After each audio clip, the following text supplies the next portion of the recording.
Hello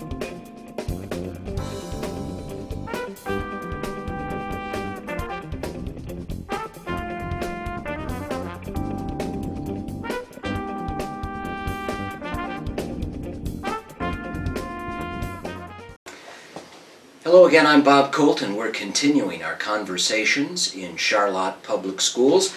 And I've been joined by a couple of law enforcement officers today. Lisa Sherman, the Chief of Police for the City of Charlotte, and Officer Antcliff. Rob, right? Yes. Okay. So, Rob, you spend a lot of your time working with the schools, correct? Correct. Tell us a little bit about what you do. Every day, I'm at the high school primarily, from 7 in the morning till 3:30 in the afternoon. I patrol the back lots, the parking lot, mainly the student parking lot, and I also do presentations at the elementary schools, and spend a little bit of time over at the middle school as well. So, Rob, how safe are the schools? You're the guy who's here all the time. I feel that they're very safe. Yeah. So, in fact, it's probably one of the safer places for young people to be, isn't it? Yes, it is. Chief, tell me a little bit about how you work with the schools, and obviously you have an officer all the time in the schools. How important is security and safety in the schools? I think it's one of our highest importance. You know, we started, kind of the school resource officer idea started way back with kind of the DARE program a little bit. And as a matter of fact, I was doing a little research on some history of the department, and really the police department's association with the school district goes back into the 40s. Does it really? It's really not kind of a new thing. And so it's developed over the years, obviously, into different things and some different names. But the bottom line is it's been a school resource officer where the department has, in partnership with the school system, supplied an officer during the school year and during the school hours where they can interact with the students of all ages. We kind of headquarter with the high school. We do some interaction with the middle school, and like Rob said, we interact with the elementary schools as well. So it's huge importance. But so you're not only providing security and safety, you're also helping kids to learn. Very much so, very much so. I think if you look at some of the school resource officers' responsibilities, there's an element, obviously enforcement, but there's then an element of education and an element of counseling somewhat. Kind of look at it like a triangle of their responsibilities here. It kind of gets the kids to see that we're more than just law enforcement officers. We do have a part in their education and their success. So, Rob, Officer Antcliff, it must be a good job to have. Yes, it is a lot of fun. It's a lot of fun getting to know the kids, and it's going to take me a little time to learn all their names, but You actually watch these young people grow up, and yes. You're not a teacher in the classroom, although you do teach about safety and security and some of the things that kids have to know, but you've got to be as close as any other working professional is in the school to these kids. Yes, it is a close relationship, working with the children. So what do you want them to know? What do you want the public and young people to know? If you could tell them anything right here, right now, what do you say to them? That, anytime you have a problem or an issue, you can always find the school resource officer to come talk to them. And it doesn't matter if it's a legal matter, it could be about anything. That's a good point. A lot of young people just might not know what the law is. And Lisa, so what do you do? What do you have to tell them? What's the message to them? Well, and I think he touched on it a little bit, you're approachable. And when you're approachable, the kids are more likely to sometimes confide in you. This might be their safe haven. And so we want to know we're more than just necessarily enforcing the law, that we're a partner in their education and in this community. And so it's a much bigger picture than that. And that we are people just like everybody else. We just happen to wear a uniform, but we put on, jeans and t-shirts on our days off and are just like them, and we want to be more approachable, I think, in the big picture of the school system. So young people who may have a misperception of what an officer, a law enforcement officer does, might actually be afraid of the officer. True. Sometimes they've, for whatever reason, obtained a misconception, and we work very hard, I think, at being more of a positive role model than of kind of a negative part of what society might kind of put us out there to be. And so that partnership with the school, I think, lets those kids see us on a one-on-one basis, in that little bit of a closer interaction than they normally would have if they see us driving down the street or doing our daily law enforcement activities. So, And Rob, you must feel pretty good about some of the security measures. It's not just like having a police officer in schools, it's all of the other things that are done that you don't really talk about, although we can talk about them for just a minute in a broad picture. But there are a lot of other security measures that happen at a school to keep kids safe. Correct. There are locked doors. All the main entrances are locked during school hours. They're unlocked so students can come in and go in the morning, and then they're locked down during the day. And so is there ever an emergency that occurs, Chief, that you would call the school or the nearest school and say, hey, we have to have a lockdown? But schools are locked most of the time anyway, right?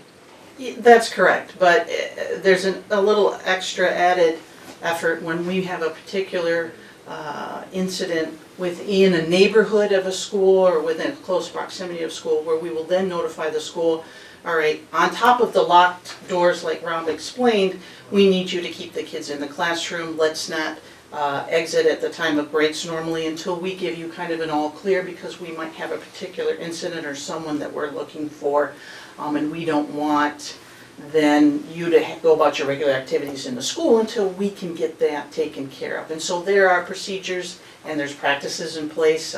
We practice lockdown procedures with the schools for those kind of heightened levels of priority other than the normal activities day to day. And when you say a lockdown, that's just really securing the place, and there could be a domestic dispute within a couple blocks. It could be a lot of different reasons in which you would sort of make sure that kids don't move, because you don't want them accidentally to walk out or even engage in anything that might be in the neighborhood. Sure, exactly, right, exactly. And a lot of times the kids don't really even necessarily know what's going on outside of the school, because the school has done a wonderful job of kind of internally taking care of what a lockdown should be without heightening that level with the kids to a point where they might be concerned.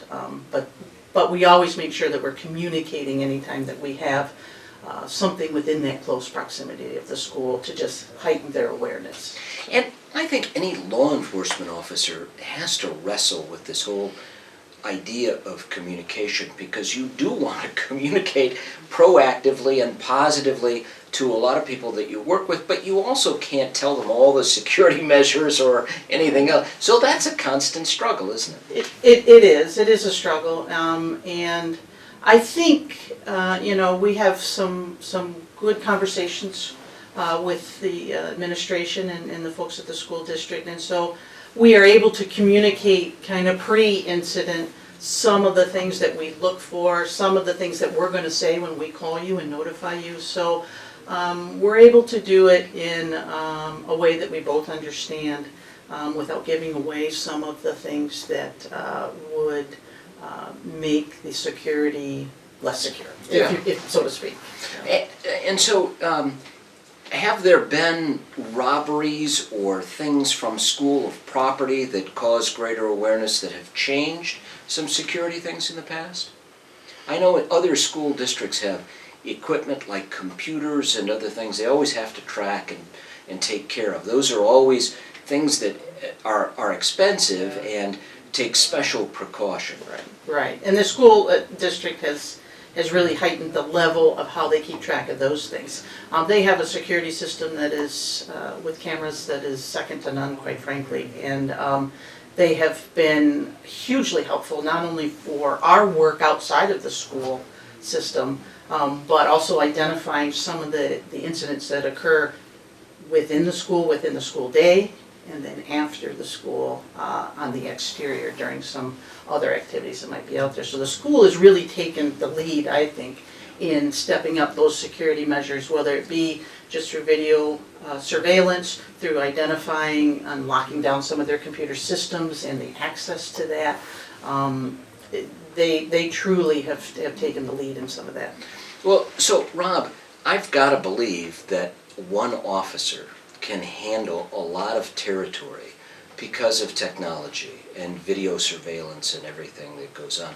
You probably feel good. I mean, if anybody were to do anything, there are cameras all over the place. Correct.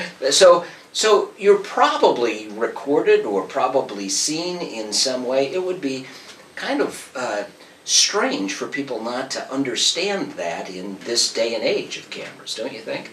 Right. There are a lot of cameras. Everywhere you go, there are cameras. Businesses, schools. I think, and even in our own vehicles. Right. As we patrol the exterior, we have digital video cameras recording not only what's going on around us, but us as well. And so the other thing we kind of forget too, because it's so second nature, is cell phones. Sure. There are videos being taken all over the place. So there's a particular incident where there's a large group of kids, maybe lunchroom area. You'd be surprised how many videos come out of a particular incident or event that occurs. So while our resources get larger, it also becomes more difficult to try to rein all of those in during some of those events. So do you think that the events of Newtown or in other school districts nationwide where they've had a terrible tragedy, do you think those affect a place like Charlotte, at least affect the thinking of how people process is a school safe? I think it always heightens an awareness. It reminds us of how sometimes we can get a little complacent and that it can truly happen anywhere. So it heightens our awareness. I know we immediately have discussions because we learn things from each one of these events, no matter how much we practice and we communicate and think ahead of time. We learn from each of those events, and so our first priority is always to get back together with the school after those events and kind of review what systems we have in place and where we may have to tighten those up a little bit. I think it heightens everyone's awareness, from law enforcement right down to the parents at home. Yeah. And we do, it does increase some of the calls initially from parents about concerns, that their children might have. And because of the partnership, that makes it a lot easier for us in a large picture to kind of let those parents know that we've considered those, we're on top of it, and we've made a safe environment for your kids to go to school. So, Officer Antcliff, a lot of these incidences that have occurred around the nation sometimes involve people or young people with mental illness. If you're on the ground, you can kind of spot somebody who might be troubled. And you really have to have a heightened sense of awareness and knowledge of those kinds of things beyond what a lot of people might expect. Correct. There are a lot of signs to look for on certain behaviors that a child may exhibit. Could lead to the tendency for certain acts that we want to prevent. And so, what do both of you think about guns? I mean, obviously, I don't necessarily, I'm not searching out a political statement, but they really are an issue that any law enforcement officer has to think about. They're just prevalent in a lot of different cultures, and so you never know if someone brings a weapon to school. True, and I think what we have to consider is I don't know that it's any more prevalent than it's been in the past. It's just reported more, and so it has heightened our awareness more. But I don't know that, at least here in our area or our school district, that we have had any incidents that have been any different or increased since some of the other things that have been reported in other communities have happened. But We certainly do keep a close eye on and know kind of the people in our community and who comes and goes from certain areas. And that's probably a big problem, because a lot of people move, and a lot Yes. of new people come into the Yes. area, and you might not have had experience. You have to know new faces all the time, every year. Right, right, and that's where some of the communication and the sharing from other law enforcement agencies. The school actually is, again, a wonderful resource for us to learn some of the new people in our community and the new families, and allows us the ability to kind of research, where the folks came from, and not only what they're looking for in a school system, but what they're looking for in a neighborhood that they live in now in our community. So there's a lot of positive that comes out of some of those relationships. Do you, obviously Charlotte is a different district than maybe an urban district, but do you share any problems? Like, you don't have the same kind of gang problem here that an urban district would. No, we don't, and we're very fortunate. At times, some of that flares up a little bit as it becomes a fringe that off of some of the larger activity in some of the larger cities, but we really don't battle that and have not battled that much in the past. You have to have fortunate. you have to have a greater sense of awareness, though, of drugs and anything that could get in and be handled by kids, any sort of illegal activity. I'm thinking of what most people believe would be a criminal element or contributing to crime in a community that you just don't necessarily have in Charlotte. You don't know where it is, but you don't have the same kind of problems. Drugs would be a problem any place, though. True, true, and the nice thing I think about the school liaison officer is that through his partnerships with the children and their families, I think that helps us on the outside of the school day in our law enforcement activities to be better connected and to give the kids a face that they can trust and go to kind of give some of that information. We struggle with not only the illicit drugs sometimes, but with the prescription drugs. And that's where if the kids see a familiar face where they might feel like they can confide in them here in the school, we've provided it from a law enforcement perspective, and he can share with us in return, so we can kind of help them out in the community a little better. Officer Rob Antcliff, tell me, is there a personal story that sticks out, maybe even recently, where you've had both talked to a young person and been able to provide some guidance and intervention that would be helpful, that people might want to know about? There was a young man recently whose shoes were rather tattered. And we were able, the other officers and myself came together and purchased the young man a brand new pair of tennis shoes. Because he walks to school, and with the weather starting to get cool, provided him with some shoes, and then also found some other resources to get him some other items. It's amazing how many people might see that, but not necessarily respond. But it takes somebody involved in law enforcement to really recognize, boy, that could be a problem. And so you are kind of trained to act or respond. And a lot of people might see that and say, well, that's not really my problem, or respond. So why did you make it your problem? It's a good thing. Well, because the young man needs a nice pair of shoes, or a good pair of shoes to walk to school, especially if the weather's going to be cold here in the next few weeks. So I think it probably, for that young man, I think when we look at the big picture, that made coming to school a little better experience for him. And also must give any law enforcement officer a better reputation when you see someone in need and you take action positively to help them. Sure. We're fortunate to have some of those resources that we can reach out to be able to do those kinds of things. Yeah. And really, there can be 10 things bad that might happen throughout our week or our month, and that one little thing just completely changes the outlook for us, and we know it made a huge difference for particular student or young man. And I believe we partnered also with the school on assisting that young man with some of the needs that he had. So the school, again, is a wonderful resource, and do so many more things than just educate the students. Sure, they're really community centers there, and for you, it's a way to keep track and keep the community safe. Right. Gives Right. you a lot of information to help people in a positive way. So tell me, if there are some misperceptions about law enforcement, let's get them out of the way. Tell us what the biggest misperception you deal with now would be. I think probably that we just look to see how we can arrest people and write citations and tickets, and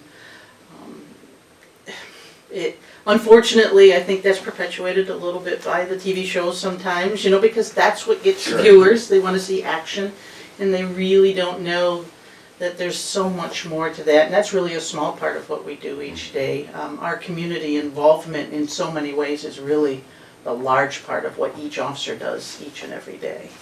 I would imagine information, communication, coordination, all of those things are what officers do most in a school. Yes. And so, Officer Antcliff, what sort of misperceptions do you think people have about law enforcement? I know a lot of the students feel that I'm just here to look to get students in trouble. To find them, catch them doing something wrong and just get them in trouble. But that's not what I'm here for. I would imagine the last thing you want is another problem. Correct. Or another problem student, so Correct. you're looking to help them. So let's step it up and move toward that educational role. What kind of educational responsibility do you think you have, or that a void you can fill in Charlotte schools? Well, I think, education is so much more than, the reading, the writing, the arithmetic, the old adage there. Making or portraying to that student their place in the community, and that we are a member of this community as well, and that we have a vested interest, and that we want them to have the vested interest. And it's more than being a student. It's being a good community member. It's being a good father, a mother, a babysitter, all of those things that go with being a member of this community. So I think we're able to show them that this is a law enforcement officer who lives in this community, who's married and has children in this community, that goes to the school district, and we vested some time and interest, and we'd like to pass that on to you. And be a positive role model. Mhm. This is a positive role model for something that you can achieve someday in any aspect or any profession that you go in, but this is one example of a role model for them. And I think that's hugely valuable outside of just some of the normal, typical, everyday learning classes that they're in.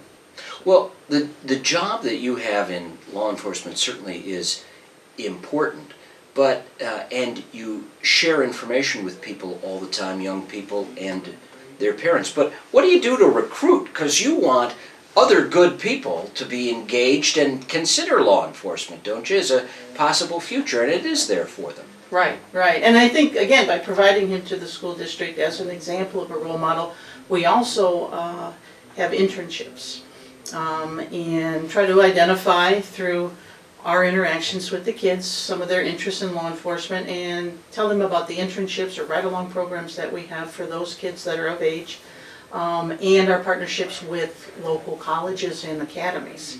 So it is fairly wide-reaching, where we can say, you can do an internship with our agency, you can really see what we do 24 hours a day, 7 days a week, and get to know each of the officers and their responsibilities. And then kind of mentor them to the colleges and to the academies within our area that we then take our recruit officers from.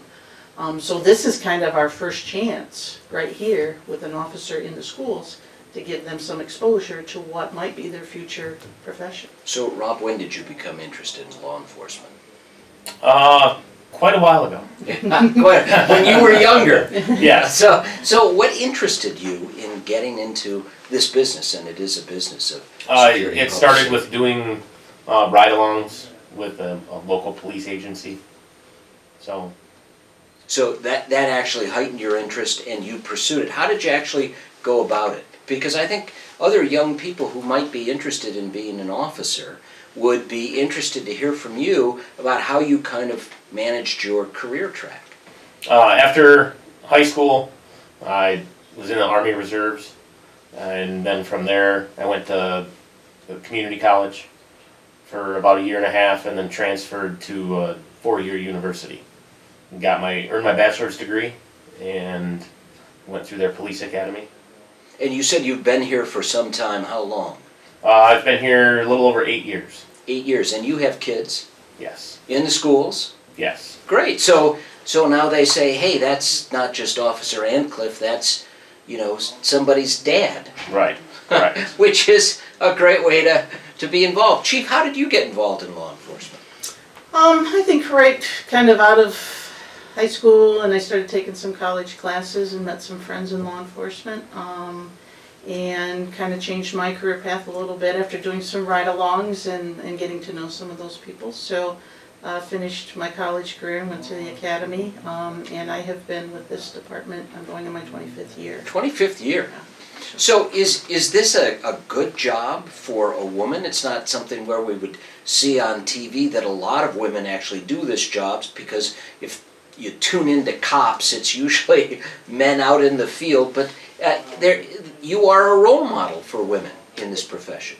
Absolutely, absolutely. And what's really been kind of neat is that I've seen over the years, as we take on some of our internships and some of our ride-alongs, we have increased the number of females that have been interested in that. So truly, I like to look at it like I have had some kind of impact on that. And then, if you can probably have seen over the years throughout the community here in the Tri-County area, more and more females have risen through the ranks in their particular agencies and achieved some of those higher levels. So I think the more that it's seen, the more that will come forward in the future. So it's been wonderful. Is there any storyline for Hollywood that you want to change? I mean, obviously people see all of these impressions usually through TV and may not have any direct experience or involvement, but what should they know that maybe they'll have a misperception about? Well, I mean, I think we can always go back to the Mayberry RFD shows that everybody watched and loved. Just because you're a small community, sometimes it doesn't mean that you don't have some of the same activities that larger communities do, but you do have a closer relationship with your community members. The other thing is people ask us quite often is, have you shot your gun? Most law enforcement officers, whether it's a large or small department, will never fire their weapon for anything other than training. So that is not something that one is ever our goal, or is something that we would ever look forward to doing. So those are some misconceptions, I think, that we can set aside, and we have so much more important things and positive experiences to kind of put out there for them. Rob, any misperceptions you'd like to? I think just as the chief said, Hollywood tends to glorify, the shootouts and just the fast, crazy stuff that's going on. It really doesn't go on. Yeah. It's not like you see in the movies. It's not like you see in the Bottom movie. Right. That's the bottom line. So now, before we close, give parents at home who might be watching this, or even folks who work within the school district, some thought about what they can do to make schools safer. How can they be actively involved in helping you do your jobs?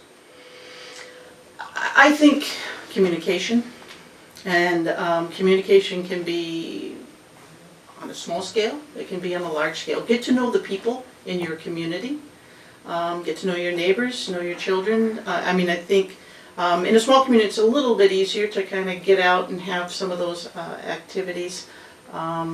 But if you know your neighbors, you know your community, you know the people that you work with, and it can be casual. It doesn't have to be a formal event where we plan to get to know our neighbors, but I think people have a greater sense of awareness when they communicate kind of on a more informal, larger scale. Great. Well, Chief Lisa Sherman, Officer Rob Antcliff, thank you for joining me today, and we'll continue our conversations in Charlotte Public Schools.